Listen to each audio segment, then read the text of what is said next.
Il était une fois une petite fille qui portait en permanence un petit chaperon rouge sur la tête. C'est pourquoi tout le monde l'appelait le petit chaperon rouge. J'arrive. Oui, maman.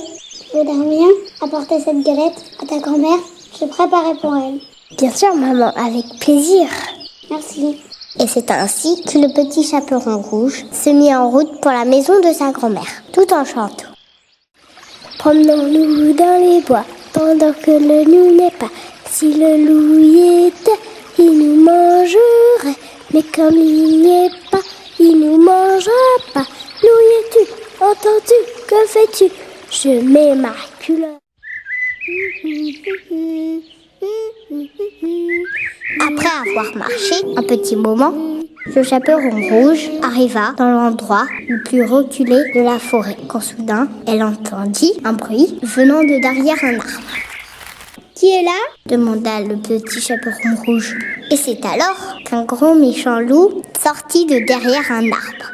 « Bonjour petite fille, que fais-tu ici ?»« Bonjour monsieur le loup, je me rends chez ma grand-mère pour lui apporter une galette. » Ah, elle habite loin, ta grand-mère ? Non, ce n'est pas très loin. Environ 10 minutes en marchant vers le nord. Donc tu sais quoi ? Comme c'est dans la direction où je me rendais, je reviens à prévenir que tu arrives. Merci monsieur le loup, c'est très gentil de votre part. Cela fait toujours plaisir de rendre service. Ha ha ha. Et c'est ainsi que le loup partit pour la maison de la grand-mère. Le petit chaperon rouge, avant de se remettre en route, se mit à ramasser quelques fleurs.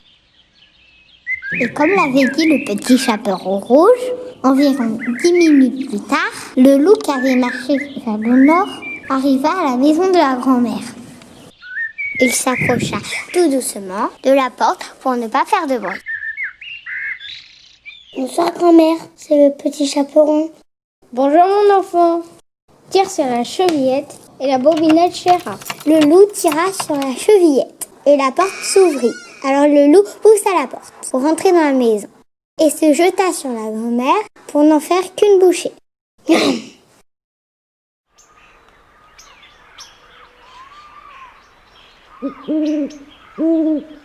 La nuit était tombée lorsque le petit chaperon rouge arriva à la maison de sa grand-mère. « J'arrive un peu tard. J'ai perdu du temps en ramassant toutes ces fleurs. » Quand elle arriva devant la maison, la porte était déjà ouverte.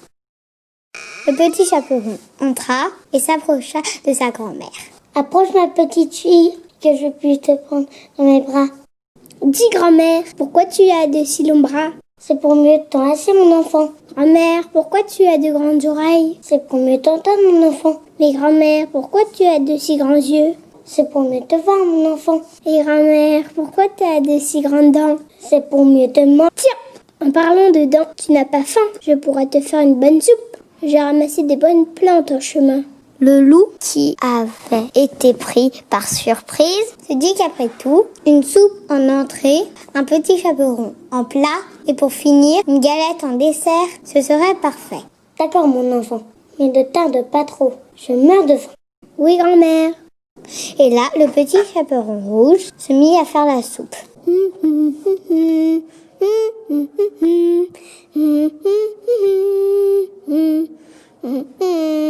Voilà grand-mère, c'est prêt. Le petit chaperon apporta la soupe à sa grand-mère, qui l'avala d'un seul coup. Délicieux. Maintenant, je vais te manger. Le loup s'était endormi aussitôt. Tu croyais vraiment que j'allais faire confiance à un loup ? Quand je t'ai rencontré dans la forêt, je me doutais bien que tu préparais un mauvais coup. C'est pourquoi j'ai ramassé des plantes spéciales pour t'endormir. Et là, le petit chaperon rouge ouvrit le ventre du grand méchant loup, endormi et en sortit sa grand-mère. Un peu plus tard...